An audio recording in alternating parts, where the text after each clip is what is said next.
오늘 선포하실 하나님의 말씀은 에베소서 4장 13절에서 15절 말씀입니다. 에베소서 4장 13절에서 15절 말씀입니다. 제가 봉독해 드리겠습니다.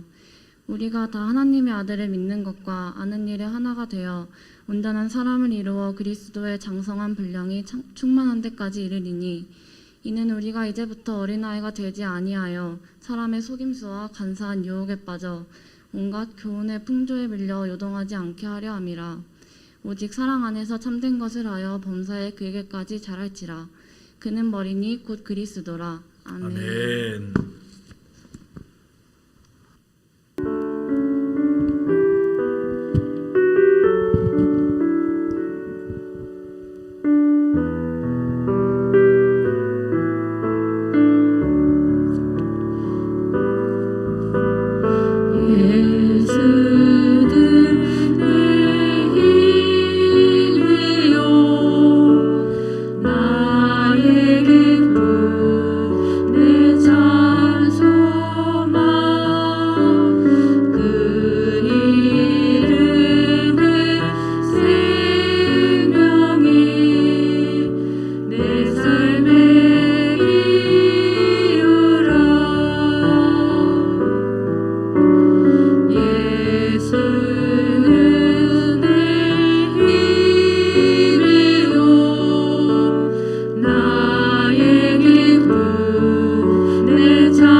온전한 사람을 이루라 하는 제목으로 함께 말씀을 나누겠습니다. 사랑하는 산성교회 성도 여러분, 예수님 안에서 더욱 성장하고 성숙하게 만드는 여러분의 가장 귀한 복된 한 해가 되시기를 주의 이름으로 간절히 소망합니다. 하나님께서 정말로 너무나 사랑하는 그런 존재가 있어요. 마치 신랑이 신부를 사랑하듯 그렇게 애지중지하는 것이 있습니다. 여러분 혹시 그것이 무엇인 줄 아십니까? 주님이 너무나 사랑하는 애지중지하는 것이 있어요. 뭘까요? 네, 바로 교회입니다. 교회. 성경에 보니까 골로새서 1장에 그는 몸인 교회의 머리시라 그랬어요. 예수님은 교회의 머리라라고 말했습니다. 그러면 주님의 몸은 무엇입니까? 바로 교회. 교회가 그리스도의 몸이라고 하는 것입니다. 예수님을 믿어 함께 신앙생활하고 함께 예배드리는 이 산성 공동체가 예수님의 몸이라는 것입니다. 얼마나 소중합니까? 여러분이 여러분의 몸을 애지중지 아끼고 사랑하는 것을 생각하면 주님이 교회를 어떻게 생각하실지 우리가 짐작할 수가 있는 것입니다. 하지만 오늘날 교회의 모습을 보면은 세상으로부터 찬사와 박수를 받기보다는 비판의 소리를 많이 받아요. 비난의 소리를 많이 받을 때가 있습니다. 왜 그럴까요? 그것은 바로 교회를 구성하는 성도 한 사람 한 사람의 신앙의 모습과 그 신앙에 살아가는 삶의 모습들이 온전하지 못하기 때문에 그렇습니다. 그러므로 예수 믿는 성도는 매일같이 또 매년마다 하나님이 기뻐하는 온전한 모습으로 그렇게 성장하고 성숙해 가야 하는 것입니다. 그래서 평생 동안 그렇게 어디까지 주님의 그 완전하신 모습까지 이렇게 자라가야 하는 거예요. 개인적으로도 마찬가지고 교회의 모습도 마찬가지인 것입니다. 출생한 아기가 시간이 지남에 따라 성장합니다. 우리 지방에 한 목사님이 계신데 아들이 결혼을 해서 또 아들을 낳았어요. 맨날 만나면은 그분의 자랑은 휴대폰에 있는 이번 주에 온 자기 손자의 모습인 것입니다. 아유, 김 목사님, 우리 손자가 뒤집기를 했대. 뒤집기를. 아, 그래요. 와, 뒤집기를 했어요. 다 뒤집기를 하고 살거든요. 아니, 손자가 고로대. 이거 봐봐. 얼마나 이쁜가? 말도 못하게 이쁜 거예요. 손자가 없으신가? 말도 못하게 이쁜 거 막 자랑하는 것입니다. 하루가 다르게 얼굴이 바뀌고 옹알이도 하고 뭐 거기다가 옹알이를 하다가 이제 엄마 하면은 이제 뻑 죽는 것입니다.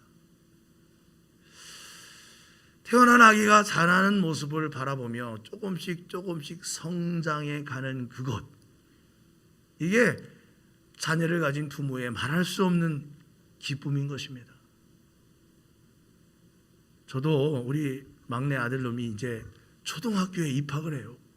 엊그제 난 것 같은데 초등학교에 이제 간다고 벌써부터 한글 공부를 하고 있어요.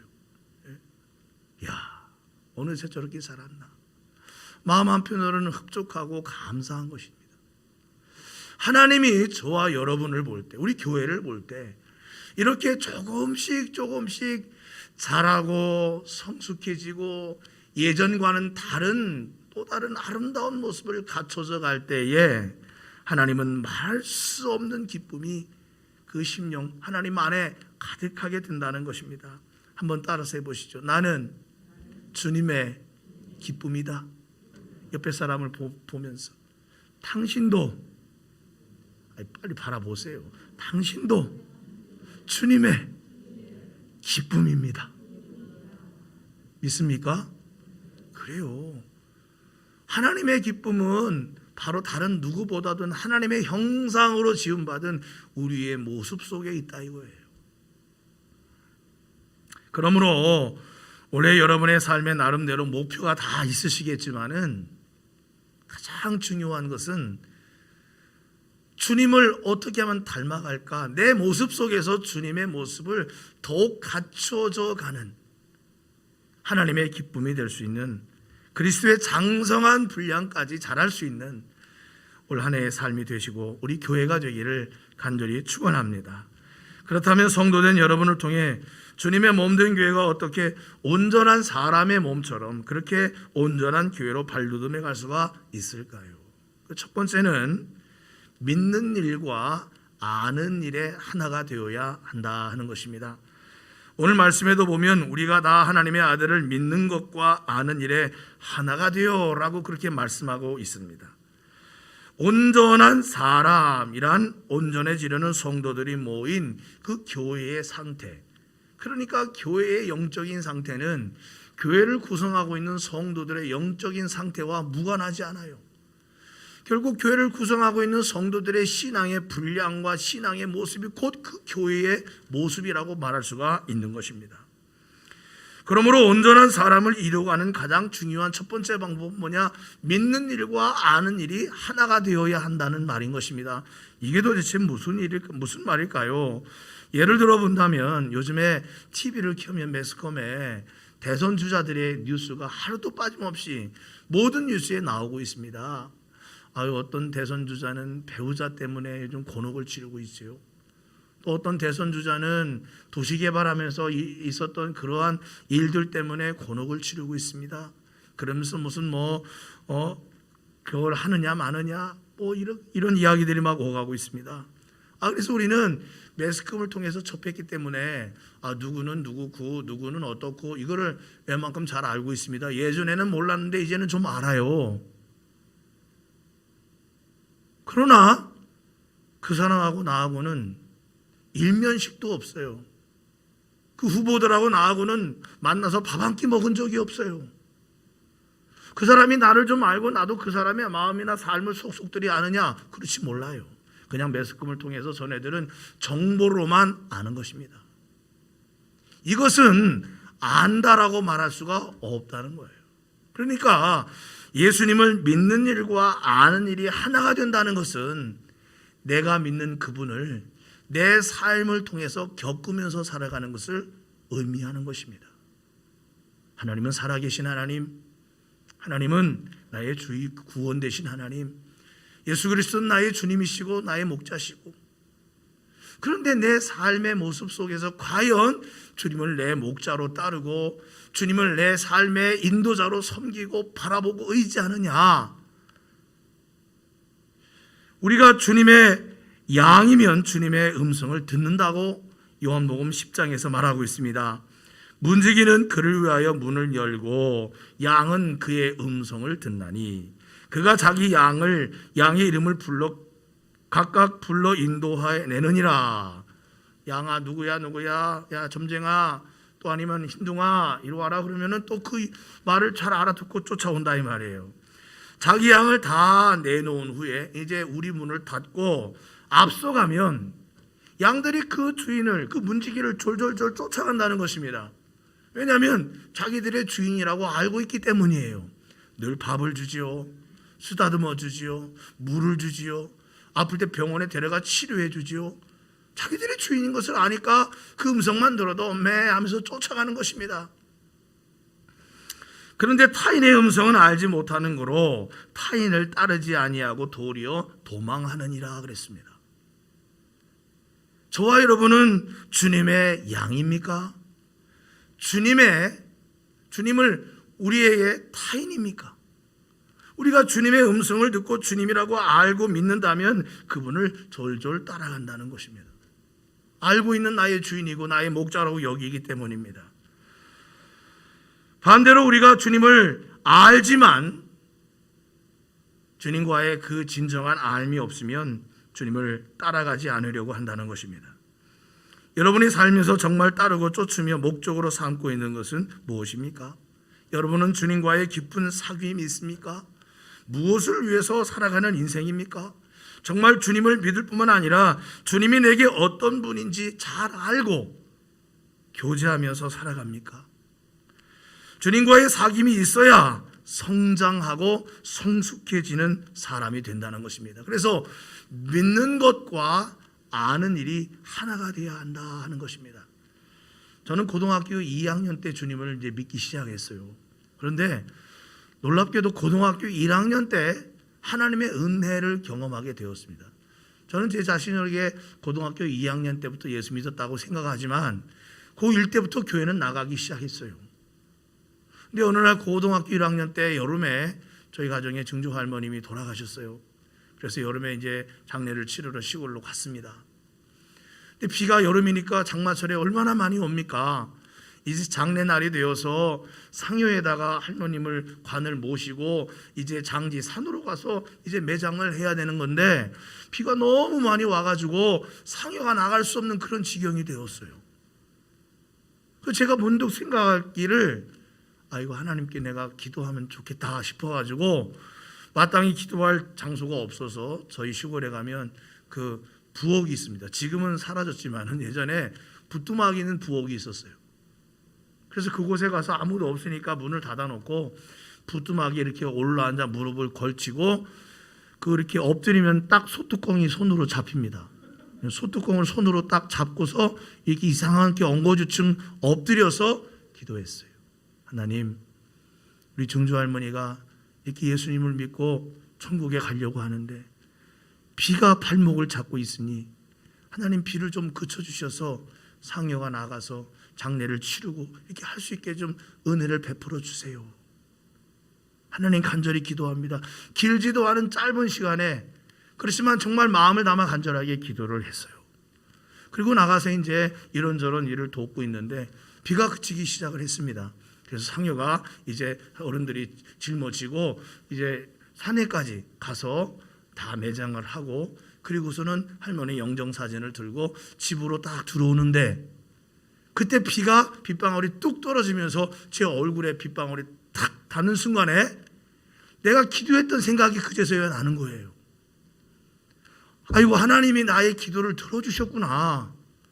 하나님이 내가 비록 이 어린 아이가 주님을 향한 진짜 참 믿음, 진실한 믿음을 갖고 있지도 못한 나의 간구를 하나님의 은혜로 들어주셔서 이렇게 장례를 치르고 오늘 이렇게 비가 오지 않도록 막아주셨구나 하는 생각이 문득 들은 것입니다. 그때 느껴지는 거예요. 하나님 살아계시는구나. 하나님은 나의 기도를 들어주시는구나. 하나님은 나같이 보잘것없는 아이라 할지라도 외면하지 않으시고 비록 엉거주춤 소뚜껑을 붙들고 기도를 했어도 나의 기도가 헛되지 않게 하나님 나의 간구를 들어주시는구나. 하나님은 비라도 그치게 하시고 정말 이런 귀한 역사를 긍휼을 베풀어 주시는구나 하면서 여러 가지 생각들이 제 마음속에 교차되면서 하나님이 어떤 분인가 하는 것을 조금씩 믿지만 알아가는 거예요. 경험하게 되는 것입니다. 하나님은 마치 꽃다는 보리자루처럼 어디 먼 곳에 그냥 딱 서 계시고 우리가 하나님을 그분을 막 찾아가야 하는 그런 하나님이 아니시라. 내 삶에 찾아와 주시고 내 삶에 개입해 주시고 범사의 내 생활과 삶을 아시고 붙들어 주시는 그런 하나님이시라는 사실인 것입니다. 우리가 이것을 믿고 믿는 삶을 통해 경험해 가는 것, 이것이 믿는 일과 아는 일인 것입니다. 이것이 하나가 될 때 신앙은 당연히 성장하게 돼 있어요. 성숙하게 되어 있는 것입니다. 전에는 웬만한 어려움을 만나면 어찌해야 좋을지 좌불안석이었는데 어느 순간부터는 마음이 담대해지면서 하나님께서 도와주시리라 믿고 기다리고 인내할 줄 아는 모습으로 바뀌어간다 하는 것입니다. 사랑하는 성도 여러분, 올 한 해도 하나님은 언제나 변함없이 여러분을 사랑하시고 붙들고 인도하시길 원하신다는 사실을 기억하시기 바랍니다. 우리가 마음의 문을 열고 내가 믿는 그 하나님이 멀리 계신 하나님이 아니라 나의 삶에 찾아와 주시고 함께 하시는 하나님이시라는 사실을 기억하고 경험해가는 하나님과의 깊은 교제 속에서 주님과 동고동락하는 한 해의 삶이 되시기를 주님의 이름으로 간절히 축원합니다. 어떤 방법으로 그렇게 할 수 있을까요? 디모데전서 4장 5절은 말하기를 하나님의 말씀과 기도로 거룩하여짐이라 라고 말씀하고 있습니다. 하나님의 말씀과 기도의 삶을 통해 하나님의 살아계심을 경험하는 우리의 신앙이 성숙하여 거룩함으로 나아가는 복된 삶을 살게 된다라는 것입니다. 그러므로 올 한 해 여러분의 삶에 날마다 매일같이 하나님의 말씀을 가까이 하고 주님께 기도하는 시간을 반드시 가질 수 있는 귀한 경건의 삶을 힘쓰시기를 주님의 이름으로 간절히 축원합니다. 두 번째로는 교회는 성도 개개인의 신앙이 성장하는 만큼 부흥하고 성장한다는 것입니다. 그래서 교회의 신앙 성장이 곧 교회의 성장이다라고 말할 수가 있어요. 오늘 14절에 보니까 우리가 이제부터 어린아이가 되지 아니하여 사람의 속임수와 간사한 유혹에 빠져 온갖 교훈의 풍조에 밀려라고 성경은 기록하고 있습니다. 이 말씀에 보면 어린아이라라고 했고 그 앞에 말씀에 보면 13절에 온전한 사람이라라는 말을 하고 있습니다. 이 어린아이와 온전한 사람이라는 말은 서로 대조적인, 서로 반대되는 개념으로 표현한 그런 말씀인 것입니다. 여러분, 교회의 성장과 부흥은 성도들의 신앙의 수준과 별도로 나타나는 것이 아닌 것입니다. 성도 한 사람 한 사람 그들의 신앙의 성장과 똑같이 교회의 모습도 발전되어 간다는 것입니다. 세상이 교회를 비판하는 것은 교회 건물을 비판하고 교회라고 하는 그 공동체를 비판한다기보다는 하나님이 원하시는 또 세상 사람들이 바라는 기준에 못 미치는 개개인의 모습을 보면서 교회를 비판한다 하는 것입니다. 그러므로 세상의 소금과 빛이 되어 하나님께 영광을 돌려야 할 교회, 또 성도 개개인이 그렇지 못하기 때문에 세상으로부터 비판을 받고 비난을 받으니 우리로서는 참 마음이 쓰리고 아픈 것입니다. 그럼 어떻게 해야지 변화를 만들어내고 교회로서의 거룩한 영적인 권위를 회복해 갈 수 있을까요? 그것은 누구 한 사람, 특정한 어떤 한 사람의 문제가 아니라 이는 교회를 이루는 성도들 모두가 각자 신앙의 성장과 성숙을 위해 매일같이 하나님과 함께 더불어 살아가는 귀한 영적 삶을 살아가야 할 줄로 믿습니다. 성경에 보면은 베드로가 주님의 수제자였습니다. 주님을 가까이에서 가장 주님을 많이 경험한 사람이 베드로였습니다. 그런데 제자들 중에 예수님을 가장 잔인하게 부인한 사람도 베드로였습니다. 다른 제자들은 예루살렘에 있을 때 그는 나는 물고기 잡으러 간다 하며 갈릴리 호수로 돌아가 버린 그런 전력이 있는 사람이기도 했습니다. 주님이 부인하리라 라는 말씀을 해 주었음에도 불구하고 부인한 사람이 바로 베드로였습니다. 그런데 그 베드로가 오순절 마가 다락방에 성령을 받고 그때부터 복음의 메시지를 전할 때 어느 날은 하루에 3,000명이 회개하고 하나님께로 돌아오는 놀라운 역사가 일어나게 되었습니다. 그때로부터 시작을 하여 사도들의 가르침을 받아 성도들은 모여 함께 교제하고 떡을 떼며 기도한 일을 전혀 힘썼다고 말하고 있습니다. 또한 날마다 마음을 같이하여 성전에 모이기를 힘쓰고 순전한 마음으로 서로 음식을 떼어 먹고 하나님을 찬미하는 그런 삶을 살게 되었다라고 말합니다. 그러니까 교회에 속한 모든 성도들이 주님을 향한 마음으로 하나가 되어 자신의 신앙 성장을 위해 열심히 기도하고 하나님을 가까이 했더니 어떤 결과가 나타나느냐. 사도행전 2장 47절에 보니까 온 백성에게 칭송을 받으니 주께서 구원받는 사람을 날마다 더하게 하시니라 라고 말씀하고 있는 것입니다. 여러분, 교회의 부흥과 성장은 다른 데 있는 것이 아닙니다. 물론 목사의 설교가 좋아야 하고 교회도 멋진 예배당이 있어야 하고 또 교회가 여러 가지로 풍성해야 하고 또 성도들이 밝아서 누가 오더라도 기쁨으로 맞이할 수 있는 그런 모습도 갖추어야 하는 것입니다만 이런 모든 일을 해내는 가장 귀하고 복된 것은 뭐냐? 성도 개개인의 신앙이 성장하고 성숙해질 때 이런 결과와 열매들이 나타나게 된다는 것입니다. 초대교회는 이제 막 태동한 교회였지만은 지역 사람들로부터 칭송을 받을 정도로 인정을 받는 그런 교회의 모습을 세상 앞에 보여주었다는 것입니다. 그 결과로 구원받는 사람이 날마다 더해지는 그런 놀라운 은혜가 임하게 된 것입니다. 여러분 한번 생각해 보세요.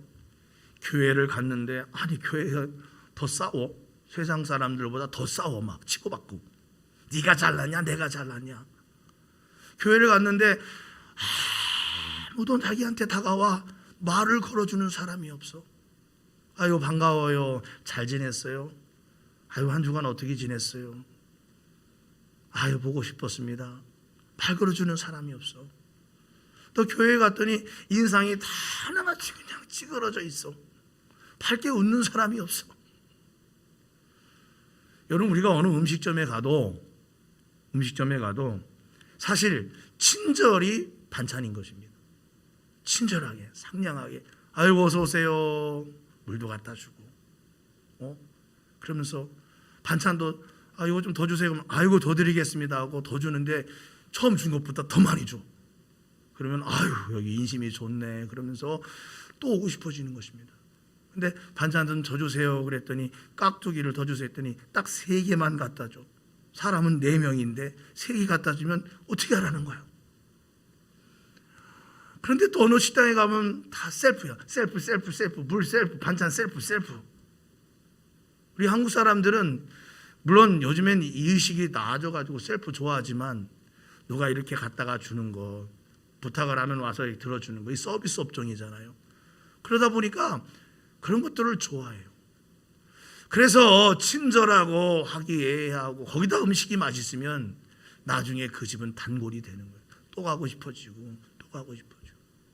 교회는 안 그럴까요? 교회도 그런 것입니다. 또 가고 싶어지는 교회, 또 만나고 싶어지는 사람. 저와 여러분이 그런 사람 될 수 있기를 주의 이름으로 간절히 축원합니다. 근데 그것이 하루아침에 인간적인 힘으로 만들어지는 것이 아니라 주님의 모습을 닮아가는 데서부터 그 단계적으로 다 우리의 모습 속에 나타나게 된다는 거예요.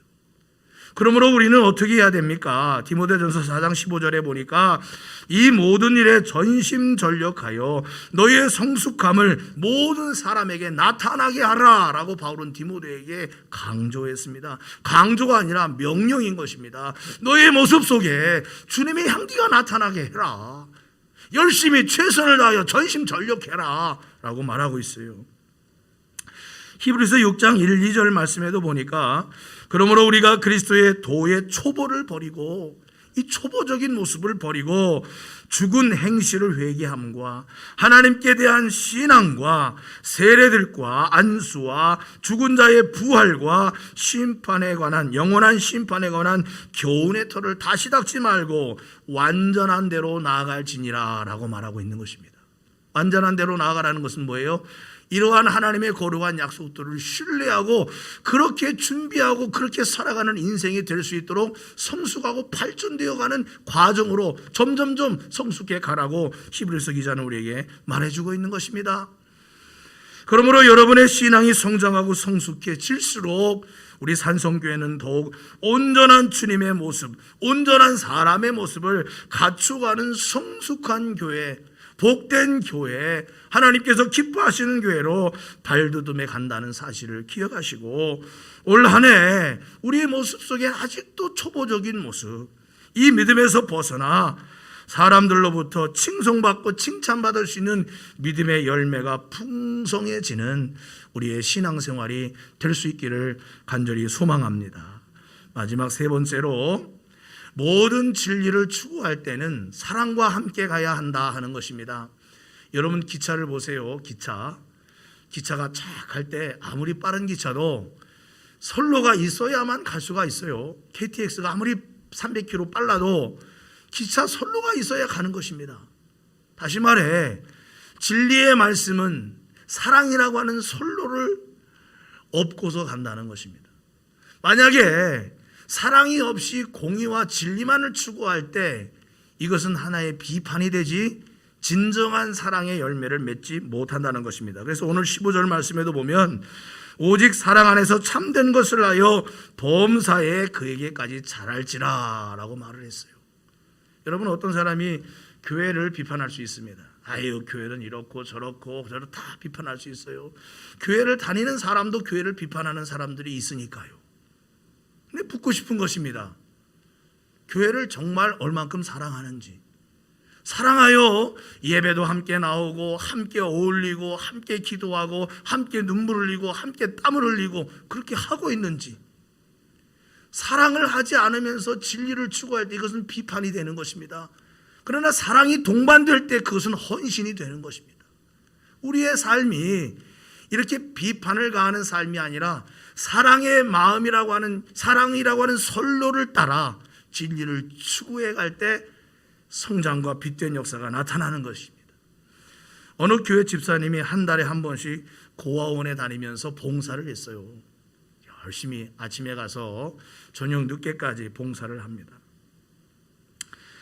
즐겁게 아이들에게 선물을 전달하고 하루 종일 아이들과 함께 이제 놀아주고 나오는데, 근데 그 모임에 적응하지 못하고 밖에 나와서 배회하고 있는 꼬마 아이를 하나 발견을 하게 되었습니다. 그래서 집사님은 자신의 봉사활동이 끝났기 때문에 이제 서둘러 집에 가야 하는데 자꾸 밖에서 혼자 앉아있는 그 아이가 눈에 밟히는 것입니다. 그래서 몰고 가던 차를 잠깐 다시 스톱하고 차에서 내려서 그 꼬마에게 갔어요. 예, 너 나이가 몇 살이니? 5살이에요. 5살. 여기 나와 있어. 우리 엄마가 나 데리러 올 거예요. 그래서 나와 있다는 거예요. 알고 보니까 이 아이는 봄에 이제 막 들어왔어요, 고아원에. 그래서 이제 여름을 지금 나고 있는 얼마 되지 않은 아이인데 이 고아원에 적응을 못하는 것입니다. 그래서 이 집사님이 자기 시간을 보니까 아이고, 빨리 가야 되는 시간인데 이 아이에게 마음이 쓰이는 것입니다. 그래서 얘야, 아줌마와 같이 어디 좀 갈까? 그래서 차에 태우고 가서는 목욕탕을 데리고 갔어요. 보니까 깨제제하고 코도 막 흘리고 그래서 깨끗하게 닦여주고, 그 다음에 좋은 옷을 사서 입혀주고, 햄버거 집에 가서 뭐 먹고 싶냐 그랬더니 빅 사이즈 햄버거를 먹고 싶다 그래서 큰 사이즈 햄버거를 사줘서 맛있게 먹었어요. 그리고 선물도 손에 들려줘서 이제 고아원으로 다시 왔는데 마침 고아원 원장님이 마당에 있었습니다. 그러면서 이 아이가 차에서 내리면서 이 아줌마한테 이렇게 묻더라는 거예요. 아줌마 하나님 부인이에요? 라고 묻더라는 거예요. 아줌마 하나님 부인이에요? 그러니까 이 집사님이 깜짝 놀라서 아줌마는 하나님 부인이 아니고 하나님의 아주 작은 딸 중에 한 사람이야 라고 말을 했다는 것입니다. 그러니까 이 아이가 원장님 하면서 막 달려가면서 원장님 저 아줌마 하나님 친척이래요. 하나님 친척이래요. 그러면서 갔다는 거. 이게 무슨 말입니까?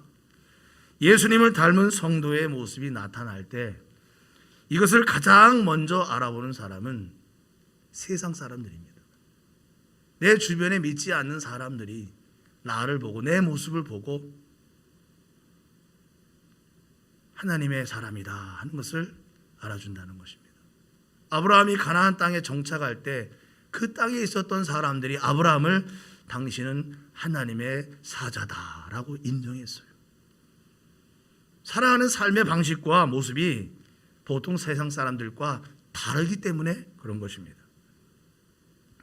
10년, 20년을 믿었어도 여러분이 교회 다니는 사람인지 예수님을 믿는 사람인지 표시가 하나도 나지 않는다면 심각하게 고려해 봐야 하는 것입니다.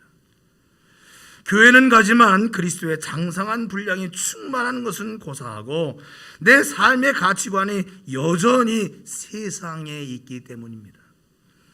오늘 말씀해 보니까 온갖 교훈의 풍조에 밀려 요동한다 그랬어요. 온갖 교훈의 풍조에 밀려 세상의 생각과 사상과 사람들이 말하는 것들에 우리의 마음과 관심이 쏠려가면서 주님이 우리에게 주시는 소중하고 복된 영적인 가치관을 상실한 채 이렇게 저렇게 흔들리고 요동하면서 세상을 향하여 쫓아간다는 그런 표현인 것입니다. 야고보서 1장 6절에도 보면 바람에 밀려 요동하는 바다 물결 같다고 그랬어요. 바람이 이렇게 불면 저렇게 흔들리고 이렇게 불면 저쪽으로 흔들리는 세상의 세파 속에 이렇게 저렇게 흔들리는 우리의 모습은 아닌가요? 성숙한 사람일수록 중심을 하나님 말씀에 꼭 붙드는 것입니다. 주변의 상황과 여건이 어떻게 되든 하나님은 나를 붙들고 나의 삶을 개입하시고 나를 가장 좋은 곳으로 인도하실 분이라는 사실을 알고 주님을 바라보는 것이죠. 다윗은 사울 왕에게 쫓길 때 그는 언제나 하나님을 바라봤어요. 그래서 삶의 그 현장은 너무나도 핍절하고 힘든 순간이지만 다윗의 마음의 중심에는 언제나 하나님과 함께하는 것이었습니다. 그리고 또한 하나님께서 그를 붙들어 주시고 지켜주셨어요. 그런데 정복전쟁을 마치고 그가 평안히 궁에 들어와 앉아있을 때 그의 마음이 순간순간 요동하다가 결국 우리아의 아내 밧세바를 범하고 큰 죄인이 되지 않았습니까? 사랑하는 성도 여러분, 우리는 무엇보다도 우리의 생각과 관점과 내 삶의 가치관을 예수님이 원하시는 것들로 채워가는 역사가 있어야 합니다. 오늘 말씀에서 더욱 중요한 가치 한 가지를 더 언급하는데 그것은 바로 사랑 안에서라는 말인 것입니다. 사랑 안에서. 꼬마야, 너는 여기서 왜 배워하고 있냐? 야, 빨리 들어가. 원장님이 기다려. 빨리 들어가. 맞죠? 들어가야죠. 원장님께 가서 아이들과 어울려. 맞죠? 옳은 것이지만 옳다고 해서 마구 한다고 할 때 그게 되는 일이라 이 말이에요. 사랑으로 감싸주고 사랑으로 보살펴 주었더니 그 아이가 알아서 원장을 찾아가더라 이거예요.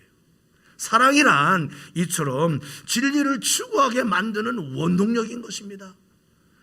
우리 안에 주님을 향한 열정과 사랑이 있으면 주님 뜻대로 사는 것이 즐거워요, 기뻐요, 감사한 것입니다. 그러나 그 마음이 식어지면 주님 뜻대로 산다고 하는 그 자체가 무거운 무게가 되고 압박감이 된다는 것입니다. 그래서 우리 안에 이 사랑을 회복해야 하는 것입니다. 사랑이 있으면 누군가를 섬겨주고 누군가를 보살펴주는 게 기쁨이지만 이것이 없으면 짐이 되는 것입니다. 부모가 짐이 되고 자식이 짐이 되고 남편이 짐이 되고 아내가 짐이 되고 직장에서도 열정을 가지고 내가 그 몫을 내게 주셨으니 하나님이 주신 것이라 여기고 감당할 때 기쁘게 할 수 있는 것입니다. 그런데 아이고 이것도 피곤하고 거기다 업무가 더 또 이만큼 쌓이 아이고 힘들다. 사랑이라는 힘이 우리를 진정으로 살게 만드는 힘이 된다는 것을 여러분 생각하시기 바랍니다. 고린도후서 5장 14절에 그리스도의 사랑이 우리를 강권하시는도다. 우리가 생각하건대 한 사람이 모든 사람을 대신하여 죽었은즉 모든 사람이 죽은 것이라. 사랑은 희생을 통해 살리는 역사를 만들어낸다는 것입니다. 사랑하는 성도 여러분, 올 한 해 초보적이고 유아적인 어린아이 같은 신앙에서 벗어납시다. 부모가 자식을 보면서 때에 따라 잘 성장하는 것 보는 것을 기쁨이듯이 여러분도 하나님이 주님 안에서 주시는 성장과 성숙을 통해 하나님의 기쁨이 되어가는 올 한 해의 삶을 사시기를 주님의 이름으로 간절히 축원합니다. 처음에는 나만 생각했어요. 내게 오는 복을 생각했습니다. 그러나 이것이 신앙이 성숙할수록 자꾸만 다른 사람을 생각하게 되는 것입니다. 교회를 생각하게 되는 것입니다. 죽어가는 불쌍한 영혼들을 생각하게 되는 것입니다.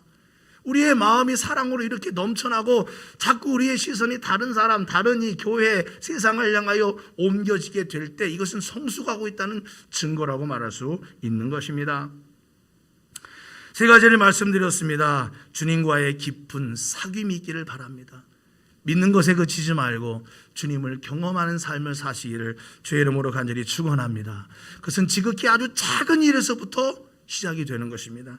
두 번째로 우리 자신의 믿음이 성장하고 성숙할수록 교회도 함께 성장한다는 것을 꼭 기억하시기 바랍니다.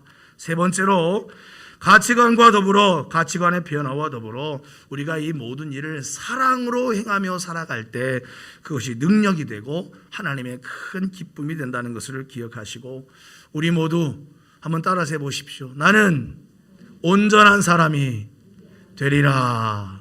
우리 교회는 온전한 교회가 되리라. 할렐루야. 그러한 소망을 가지고 올 한 해 아름다운 성숙과 성장이 여러분과 우리 교회에 있기를 주의 이름으로 간절히 축원합니다. 기도하겠습니다.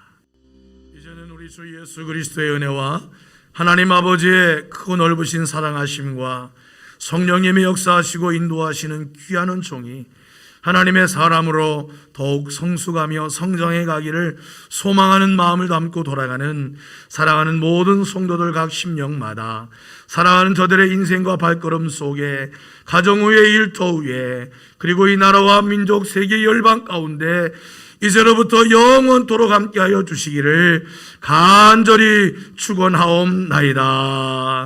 아멘.